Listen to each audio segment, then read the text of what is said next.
Hello friends, आज फिर से मेरे वीडियो में आपका स्वागत है। आज आपको बताएंगे क्लास 11th एग्जामिनेशन 2025 से ये क्वेश्चन पेपर है फिजिक्स का। तो देख लीजिए कि 2025 में किस तरह का क्वेश्चन पूछा हुआ है, ठीक है, और कैसा क्वेश्चन आया हुआ है। तो आज आपको बताएंगे सॉल्यूशन के साथ आंसर भी। तो चलिए स्टार्ट करते हैं और आपको बता देते हैं कि इसी तरह से केमिस्ट्री का भी आपको अपलोड किया हुआ मिल जाएगा, मैथ का भी मिल जाएगा, बायोलॉजी का, मतलब सारा सब्जेक्ट का मिल जाएगा।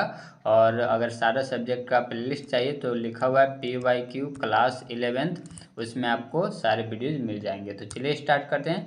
दोस्तों, वीडियो अच्छा लगे तो लाइक कमेंट जरूर क्या कीजिए और चैनल सब्सक्राइब जरूर कीजिए, क्योंकि जिस तरह से हम आपको तैयारी करवाते हैं एग्जाम में आपका अच्छा से अच्छा मार्क्स आता है, ठीक है। तो चलिए हम लोग स्टार्ट करते हैं क्वेश्चन नंबर 1 से। तो ये रहा क्वेश्चन नंबर 1। यहाँ पर आपको क्वेश्चन भी अच्छे से दिखाएंगे और इसका सोल्यूशन भी बताते चलेंगे, ठीक है। तो चलिए क्वेश्चन नंबर 1, इसमें लिखा हुआ है A cubic has a side of length 1.2 into 10 to the power minus 2 meter. Its volume up to the correct significant figures. तो देखिए इसका जो राइट आंसर हो जाएगा ऑप्शन नंबर यहाँ पर ए हो जाएगा इसका करेक्ट, ठीक है। ऑप्शन नंबर ए हो जाएगा सही। इसके बाद हम लोग आगे चलते हैं। नेक्स्ट ये रहा हिंदी में, इसको भी आप देख लीजिए, ठीक है। चलिए इसके बाद है क्वेश्चन नंबर है 2। ये रहा क्वेश्चन नंबर 2। इसमें आपसे पूछ रखा है डायमेंशन पूछ रखा है, अभी किसका, बी का डायमेंशन पूछ रहा है। तो इसका राइट आंसर हो जाएगा ऑप्शन नंबर डी हो जाएगा इसका करेक्ट, ठीक है। और डायमेंशन का जितना भी फॉर्मूला है अगर आप चाहते हैं कि मिल जाए तो उसको भी अपलोड हम कर दिए हैं, ठीक है। वो आपको मिल जाएगा वीडियो में, राइट। उसमें डायमेंशन के साथ साथ फॉर्मूला भी मतलब एरिया का भी फॉर्मूला वगैरह ये सब अपलोडेड है, एसआई यूनिट भी बताया गया है। तो उसको आप जा करके देखिए, एक वीडियो देख लीजिएगा तो उतना काफ़ी है, ठीक है। चलिए इसके बाद हम लोग आगे चलते हैं नेक्स्ट क्वेश्चन नंबर 3। तो देखिए क्वेश्चन नंबर 3 में ये आपसे कह रहा है कि आपको क्या बताना है, एवरेज वेलोसिटी बताना है। रेडियस आपको दिया हुआ है और कंप्लीट्स हाफ और रिवोल्यूशन दिया हुआ और टाइम भी दे रखा है, राइट। तो चलिए इसका जो फॉर्मूला होता है एवरेज वेलोसिटी का, उसको आप लिख लीजिएगा। एवरेज वेलोसिटी इक्वल टू होता है डिस्प्लेसमेंट बाय टाइम होता है, ठीक है। अब हमें टाइम तो पता है कि 40 सेकेंड है, लेकिन डिस्प्लेसमेंट हमें नहीं पता है कि डिस्प्लेसमेंट कितना है, ठीक है।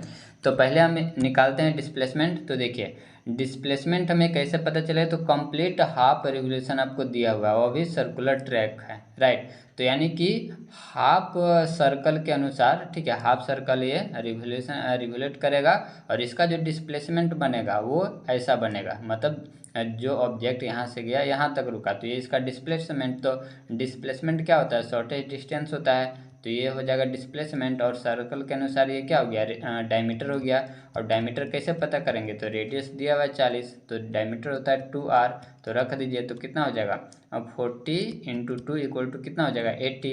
अब यहाँ पर हम फॉर्मूला पर इसको रख देंगे तो क्या हो जाएगा, डिस्प्लेसमेंट हो गया 80 और टाइम यहाँ पर दिया हुआ है 40 सेकेंड। तो इसको कैंसिल करेंगे तो क्या हो जाएगा 2 मीटर पर सेकेंड। 2 मीटर पर सेकेंड किस ऑप्शन में, तो ऑप्शन नंबर बी में है। तो ऑप्शन नंबर बी हो गया सही, ठीक है। उम्मीद है कि समझ में आया होगा। चलिए इसके बाद नेक्स्ट ये रहा हिंदी में, इसको आप देख लीजिए, ठीक है। इसके बाद अगला जो आपका है क्वेश्चन नंबर है 4। ये रहा क्वेश्चन नंबर 4। इसमें लिखा हुआ a stone dropped from the bridge reaches the water in 4 seconds, the height of the bridge is. देखिए एक ब्रिज है, ठीक है, ब्रिज है और ब्रिज से स्टोन को फेंका गया है, ठीक है। और इसको पानी में गिरने में, ठीक है, पानी में गिरने में कितना टाइम लगा है, तो 4 सेकेंड का समय लगा है। तो हमें हाइट बताना है इस ब्रिज का कि कितना होगा, ठीक है। तो देखिए इसका जो फॉर्मूला होता है इसको आप लिख लीजिएगा। इसका जो फॉर्मूला होता है उसको आप नोट डाउन कर लीजिएगा। फॉर्मूला इसका होता है X F equal to X I plus V I into T minus 1/2 G T का स्क्वायर, ये होता है फॉर्मूला। यहाँ पर एफ आई क्या है, तो इसको आप नोट डाउन कर लीजिएगा। एफ आई है फाइनल हाइट है, इसको आप लिख लीजिएगा, ये है फाइनल हाइट। और ये है इनिशियल हाइट, वी आई क्या है, ये है इनिशियल वेलोसिटी, टी क्या है, टी हो गया टाइम, और जी हो गया ग्रेविटी हो गया, और यहाँ पर टी है तो ये भी टाइम है, ठीक है। तो उम्मीद है कि आप लिख लिए होंगे। चलिए अब इसी पर हम क्या करेंगे, इसको रखेंगे। तो क्या क्या हमें गिवन दैट है उसको हम देख लेते हैं, ठीक है। तो यहाँ पर हमें जो इनिशियल हाइट है वो कितना है, तो शुरुआत वाला हाइट कितना होगा, 0 हो जाएगा, ठीक है। और इनिशियल वेलोसिटी जब यहाँ पर रेस्ट में है तो इसका वेलोसिटी भी क्या होगा, 0 हो जाएगा। टाइम जो दिया हुआ है उसको आप रख दीजिए 4 सेकेंड -1/2 इंटू जी का वैल्यू कितना होता है, तो जी का वैल्यू आप याद रखिएगा, जी का वैल्यू होता है 9.8। ठीक है, यहाँ पर 8 1 भी ले लेंगे आंसर मैच करने के लिए। ठीक है, तो 9.8 रख देंगे और टाइम कितना है, तो टाइम है 4, इसका स्क्वायर हो जाएगा। अब इसको जब आप सॉल्व कीजिएगा, ठीक है, तो इसको आप सॉल्व कीजिए तो मिलेगा आपको -78.48 मीटर मिलेगा। ठीक है, जो कि ये आंसर किस में है, तो आंसर हो जाएगा ए, ऑप्शन नंबर हो जाएगा करेक्ट। ठीक है, ऑप्शन नंबर ए हो जाएगा सही। ठीक है, अब हाइट नेगेटिव नहीं होता है इसीलिए नेगेटिव यहाँ पर नहीं लेंगे, राइट। चलिए बाद है, तो ये रहा हिंदी में, इसको आप देख लीजिए। इसके बाद अगला जो आपका है क्वेश्चन नंबर 5, इसको आप देख लीजिए। इसमें क्या लिखा है, which of the following is an example of non uniform motion. देखिए 4 ऑप्शन आपके पास दिया है, कौन है नॉन यूनिफॉर्म मोशन का, तो इसका जो राइट आंसर हो जाएगा ऑप्शन नंबर बी हो जाएगा सही।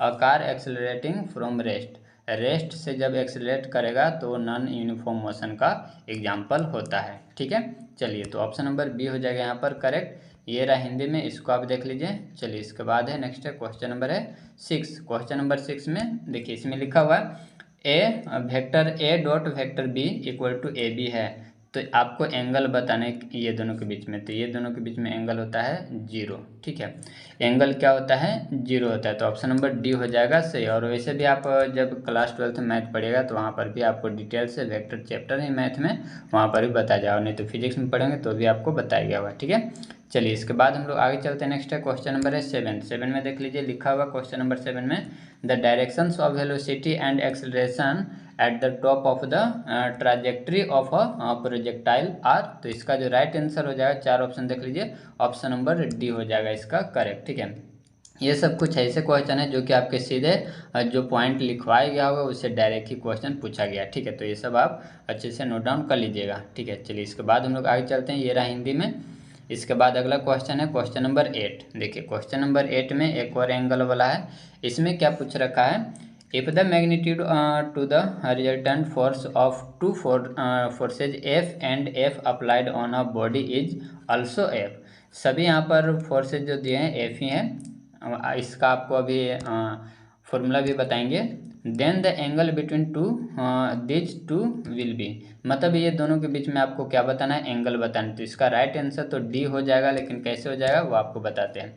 इस आर इक्वल टू जो फॉर्मूला होता है उसको आप लिख लीजिए, रिजल्टेंट फोर्स इक्वल टू जो फॉर्मूला होता है इसको आप लिख लीजिए। आर इक्वल टू होता है √F1 का स्क्वायर प्लस F2 का square plus 2F1 into F2 into cos theta.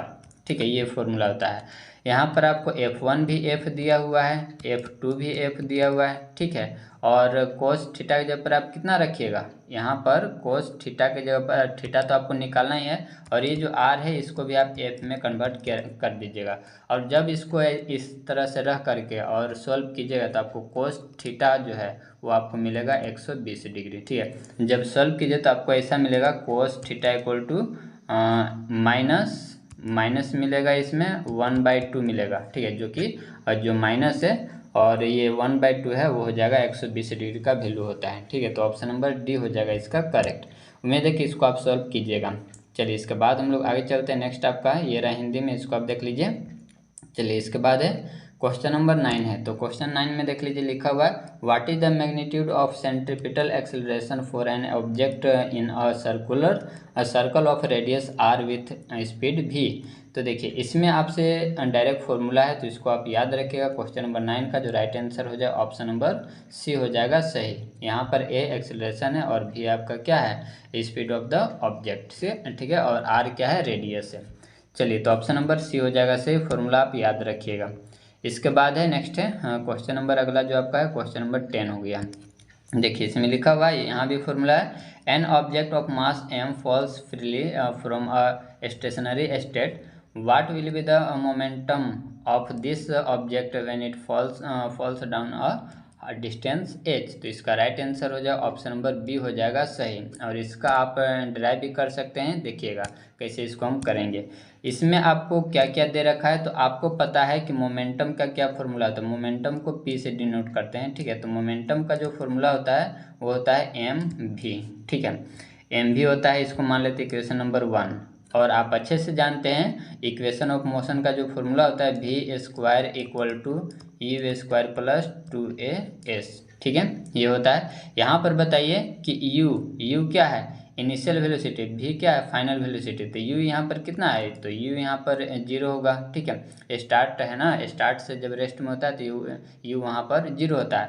और a यहाँ पर क्या है, तो a यहाँ पर काम करेगा एक्सेलरेशन का, तो एक्सेलरेशन किसकी वजह से, तो ग्रेविटी की वजह से, इसीलिए यहाँ पर हम छोटा g लिखेंगे, ठीक है। और हाइट जो है जो इसमें s है, ठीक है, वो हाइट है, तो इसको हम लिखेंगे h, राइट, क्योंकि डिस्टेंस फ्री फॉलन है ना, तो h हो जाएगा। अब इसको जब सॉल्व करें तो v इक्वल टू कितना हो जाएगा, v इक्वल टू हो जाएगा √2gh। रूट अंडर कहाँ से आया, तो ये स्क्वायर को उधर भेज दिए तो वहाँ से आया, v इक्वल टू इतना आ गया। अब यहाँ पर हम क्या करेंगे, v का वैल्यू रख देंगे तो हमारा मोमेंटम का फॉर्मूला आ जाएगा, ठीक है। तो इसी तरह से आया है, ऑप्शन नंबर बी हो जाएगा इसका करेक्ट, ठीक है। उम्मीद है कि समझ में आया होगा। चलिए इसके बाद हम लोग आगे चलते हैं, तो ये रहा हिंदी में, देख लीजिए। चलिए इसके बाद है क्वेश्चन नंबर है 11, ये रहा क्वेश्चन नंबर 11। इसमें आप देख लीजिए क्या लिखा हुआ क्वेश्चन नंबर 11 में, Newton second law of motion. Second law आपसे पूछ रहा है न्यूटन का कि कौन सा इसमें सही है, तो सही जो रिलेशन है, सही आंसर है ऑप्शन नंबर ए हो जाएगा इसका करेक्ट। बाकी ये जो है तो ये आपको पता है कि किसका है, ठीक है, ये तो मोमेंटम का है, जो कि आपको P इक्वल टू एम भी आपको अभी बताए थे, ठीक है। तो ये सब आंसर सही नहीं है, ऑप्शन नंबर ए आपका करेक्ट हो जाएगा। इसके बाद नेक्स्ट है क्वेश्चन नंबर, ये रहा हिंदी में, इसको आप देख लीजिए। क्वेश्चन नंबर 12 में कह रहा है which frictional force is the lowest, frictional force किस में लोवेस्ट होता है, तो ऑप्शन नंबर यहाँ पर बी हो जाएगा सही। सबसे जो ज़्यादा फ्रिक्शनल फोर्स होता है वो होता है स्टैटिक फ्रिक्शन में, ठीक है, इसमें सबसे ज़्यादा होता है। उसके बाद होता है स्लाइडिंग फ्रिक्शन में, उसके बाद होता है रोलिंग फ्रिक्शन में, ठीक है। तो इसे सबसे ज़्यादा, सबसे कम है, उसके बाद ये थोड़ा सा ज़्यादा है, और ये भी इससे भी ज़्यादा है, ठीक है। तो ऑप्शन नंबर यहाँ पर बी हो जाएगा राइट, याद रखिएगा। और इससे क्वेश्चन आता ही आता है, पिछले बार भी पूछा हुआ है, राइट। चलिए इसके बाद हम लोग आगे चलते हैं, तो नेक्स्ट आपका क्वेश्चन नंबर है 13, ये रहा क्वेश्चन नंबर 13, इसको आप देख लीजिए। इसमें करा है the coefficient of friction between the types and road, ठीक है, टायर्स एंड रोड है, tyres and road is 0.1, the maximum speed with which a cyclist can take a circular turn of radius 3 metre without skidding is, तो इसमें दे रखा है कि जी का value आप 10 मीटर पर सेकेंड स्क्वायर का प्रयोग करें, ठीक है।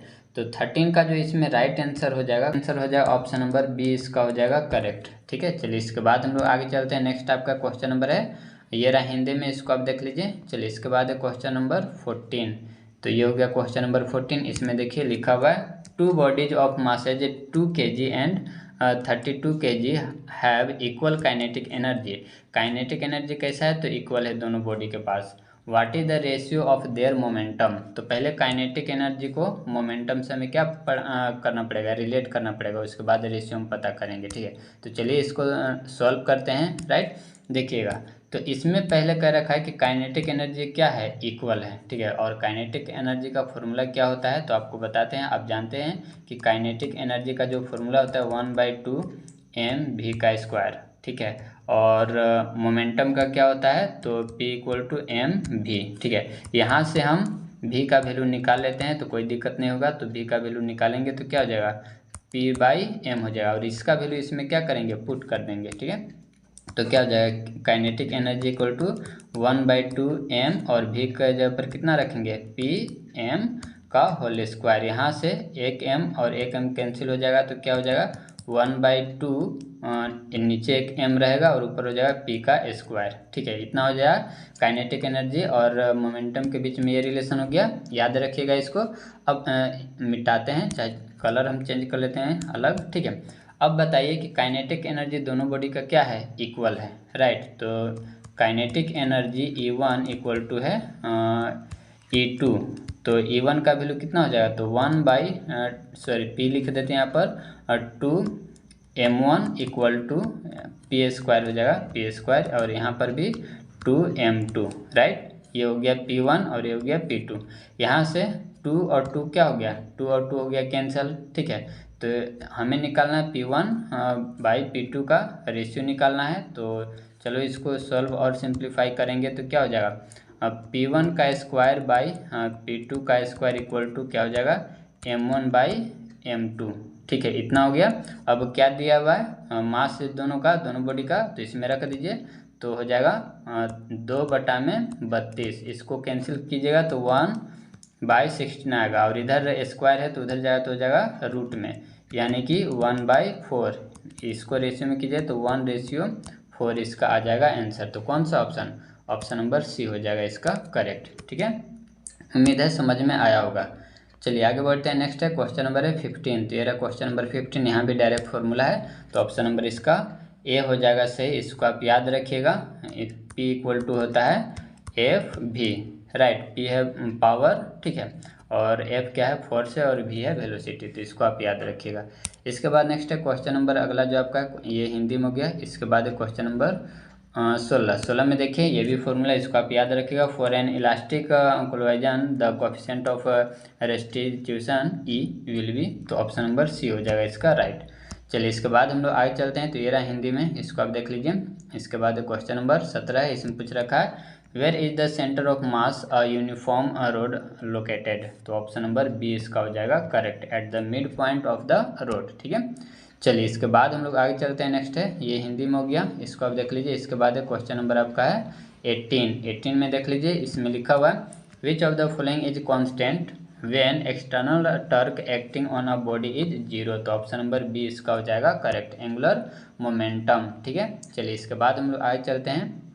तो देख लीजिए क्वेश्चन नंबर 19 है, इसमें लिख रखा है what is the moment of inertia of a cylindrical shell of mass m and radius r about its own axis, तो ऑप्शन नंबर इसका ए हो जाएगा यहाँ पर करेक्ट, ठीक है। तो आई इक्वल टू होता है फॉर्मूला mr², ठीक है। कैपिटल M होता है जहाँ, जो कि m क्या है, m आपका है मास, और r क्या है, तो r है आपका रेडियस, ठीक है। तो यह फॉर्मूला आप याद रखिएगा। चलिए इसके बाद हम लोग आगे चलते हैं। तो नेक्स्ट है क्वेश्चन नंबर आपका है 20, ठीक है। तो ये रहा question number 20। Kepler second law is consequence of, तो ऑप्शन नंबर इसका सी हो जाएगा करेक्ट। और सेकेंड केपलर का जो सेकेंड लॉ है उसको हम लोग लॉ ऑफ एरिया के नाम से भी जाने जाते हैं, ठीक है। तो इसको भी आप याद रखिएगा। और केपलर का 3 लॉ होता है, तीनों आप याद रखिएगा, इससे एग्जाम में पूछा ही जाता है, राइट। तो इसको आप याद रखिएगा। चलिए इसके बाद हम लोग आगे चलते हैं। तो ये रहा हिंदी में, इसको आप नोट डाउन कर लीजिए। चलिए तो ये रहा अगला क्वेश्चन नंबर है 21। यहाँ भी आपको फॉर्मूला बताया गया, जो कि ऑप्शन नंबर कौन सा होगा, ऑप्शन नंबर डी हो जाएगा यहाँ पर सही, ठीक है। चलिए यहाँ पर कह रखा है इफ भी इज एस्केप वेलोसिटी एंड भी 0 जो लिखा हुआ ये है और orbital velocity of a satellite for orbit close to the earth surface then these are related by, तो ऑप्शन नंबर डी इसका हो जाएगा करेक्ट। चलिए इसके बाद ये रहा हिंदी में, इसको आप नोट डाउन कर लीजिए। इसके बाद क्वेश्चन नंबर है 22। इसमें लिखा हुआ gravitational potential at a distance r from a body of mass m is, तो इसका राइट आंसर हो जाएगा ऑप्शन नंबर सी हो जाएगा यहाँ पर सही, ठीक है। तो आंसर ऑप्शन नंबर सी हो जाएगा करेक्ट। चलिए इसके बाद है नेक्स्ट है क्वेश्चन नंबर है 23। ये रहा क्वेश्चन नंबर 23। इसमें लिखा हुआ in magnitude hydraulic stress is equal to, तो ऑप्शन नंबर बी इसका हो जाएगा करेक्ट, ठीक है। ऑप्शन नंबर बी हो गया सही। इसके बाद ये रहा हिंदी में। चलिए इसके बाद क्वेश्चन नंबर है 24। इसमें लिखा हुआ according to Hooke's law of elasticity if stress is increase then the ratio of stress to strain, तो इसका जो राइट आंसर होगा ऑप्शन नंबर बी हो जाएगा इसका करेक्ट, ऑप्शन नंबर बी हो गया सही। चलिए इसके बाद है नेक्स्ट है ये हिंदी में हो गया। इसके बाद है क्वेश्चन नंबर है 25। ये रहा क्वेश्चन नंबर 25। इसमें पूछ रखा है the frictional resistance for fluids in motion is, तो 25 का जो राइट आंसर हो जाएगा ऑप्शन नंबर इसका डी हो जाएगा करेक्ट, ऑप्शन नंबर डी हो गया सही। चलिए इसके बाद हम लोग आगे चलते हैं। तो नेक्स्ट आपका है क्वेश्चन नंबर है 26 में देख लिखा लिक्विड प्रेशर डिपेंड्स अपॉन, तो ऑप्शन नंबर सी हो जाएगा सही, height of the liquid column, ठीक है। तो ऑप्शन नंबर सी इसका हो गया करेक्ट। चलिए इसके बाद हम लोग आगे चलते हैं। तो ये रहा हिंदी में। चलिए इसके बाद अगला जो आपका क्वेश्चन है 27, इसमें देखिए लिखा है mercury does not wet glass, this property of liquid is known as, तो ऑप्शन नंबर बी हो जाएगा सही, सरफेस टेंशन के कारण। ठीक है, चलिए इसके बाद हम लोग आगे चलते हैं। नेक्स्ट है क्वेश्चन नंबर 28, इसमें लिखा हुआ हीट इज एसोसिएटेड विथ, तो ऑप्शन नंबर ए हो जाएगा सही, kinetic energy of random motion of molecules. ठीक है, चलिए इसके बाद है नेक्स्ट आपका अगला जो क्वेश्चन है ये हिंदी में हो गया। इसके बाद अगला आपका क्वेश्चन 29, ये भी फॉर्मूला, इसको आप याद रखें और ये कई बार एग्जाम में पूछा हुआ, ऑप्शन नंबर यहाँ पर बी हो जाएगा करेक्ट। चलिए इसके बाद हम लोग आगे चलते हैं। तो नेक्स्ट ये रहा हिंदी में। चलिए इसके बाद है क्वेश्चन नंबर है 30, तो 30 में लिखा हुआ in which substance does condensation mode of heat transfer take place, तो ऑप्शन नंबर डी हो जाएगा सही, ऑल ऑफ दीज, राइट। चलिए इसके बाद हम लोग आगे चलते हैं। नेक्स्ट क्वेश्चन नंबर है 31, ये रहा क्वेश्चन नंबर 31, इसमें लिखा first law of thermodynamics leads to, तो ऑप्शन नंबर इसका जो राइट आंसर होगा ऑप्शन नंबर सी इसका हो जाएगा करेक्ट, कंजर्वेशन ऑफ एनर्जी। चलिए इसके बाद नेक्स्ट है अगला जो आपका क्वेश्चन है ये रहा 32, इसमें लिखा हुआ है during reversible process loss of energy is, तो 0। ठीक है, ऑप्शन नंबर सी हो जाएगा इसका करेक्ट। चलिए इसके बाद नेक्स्ट है क्वेश्चन नंबर 33, इसमें लिखा हुआ है इन एन आइसोथर्मल प्रोसेस, इसका राइट आंसर होगा ऑप्शन नंबर ए हो जाएगा सही, टेम्परेचर इज कांस्टेंट। ठीक है, चलिए इसके बाद हम लोग आगे चलते हैं। नेक्स्ट आपका है ये हिंदी में हो गया। इसके बाद है 32, इसमें लिखा हुआ pressure of gas is due to the, तो ऑप्शन नंबर ए हो जाएगा सही। ठीक है, चलिए इसके बाद है नेक्स्ट है क्वेश्चन नंबर आपका 35, ये रहा क्वेश्चन नंबर 35, इसमें देखिए लिखा हुआ है with the increase of the temperature Brownian motion. ठीक है, तो ब्राउनियन मोशन आप क्लास 9th में पढ़ेंगे, अगर डिटेल से पढ़ेंगे तो इसका राइट आंसर हो जाएगा ऑप्शन नंबर ए हो जाएगा करेक्ट। चलिए इसके बाद नेक्स्ट है अगला जो आपका क्वेश्चन है क्वेश्चन नंबर है 36, इसमें लिखा हुआ है according to equipartition law of energy each particle in a system of particles have thermal energy e equal to, तो ऑप्शन नंबर डी हो जाएगा इसका करेक्ट। चलिए इसके बाद नेक्स्ट है ये रहा हिंदी में, इसको आप देख लीजिए। इसके बाद अगला जो आपका क्वेश्चन है 37, इसमें लिखा हुआ है इन एस एच एम, इसका होता है simple harmonic motion, the restoring force is directly proportion to the, तो डिस्प्लेसमेंट, ऑप्शन नंबर बी हो जाएगा इसका करेक्ट। चलिए इसके बाद है नेक्स्ट है 38, इसमें लिखा हुआ है the kinetic energy of a pendulum Bob is maximum when, तो ऑप्शन नंबर बी इसका हो जाएगा करेक्ट। ठीक है, चलिए इसके बाद हम लोग आगे चलते हैं। नेक्स्ट है क्वेश्चन नंबर 39, ये रहा क्वेश्चन नंबर 39, देखिए इसमें लिखा sound wave in air can't be polarised because, तो पोलराइज्ड है बिकॉज, तो ऑप्शन नंबर इसका सी हो जाएगा करेक्ट। ठीक है, चलिए इसके बाद नेक्स्ट है और लास्ट क्वेश्चन है 40, ये रहा हिंदी में देख लीजिए।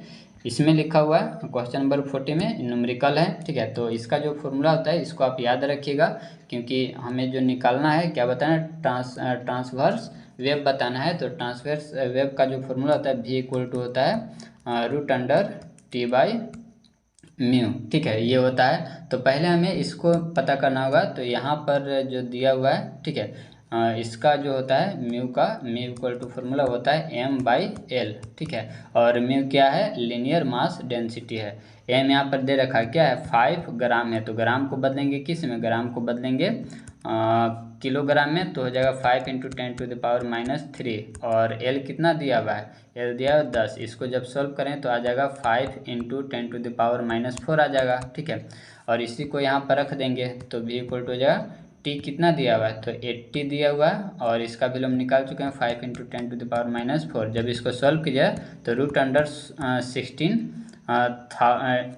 इतना आ जाएगा 16 और 40 आ जाएगा, और इसको जब आप रूट से बाहर निकालिएगा तो 400 मीटर पर सेकेंड आ जाएगा। ठीक है, तो जो कि ऑप्शन नंबर किस में, तो ऑप्शन नंबर सी हो जाएगा इसका करेक्ट। ठीक है, तो ये था दोस्तों आपके लिए 2025 का क्वेश्चन पेपर फिजिक्स का। इसी तरह से सभी सब्जेक्ट का अपलोड किया, बिल्कुल आप जा करके देख सकते हैं। और वीडियो कैसा लगता है लाइक कमेंट जरूर कीजिएगा। ठीक है, और चैनल सब्सक्राइब जरूर कीजिएगा, क्योंकि इस चैनल पर आपको हम NDA CDS UPSC और क्लास 12th में भी आपको हम मदद करते रहेंगे। तो चलिए मिलते हैं हम लोग नेक्स्ट वीडियो में।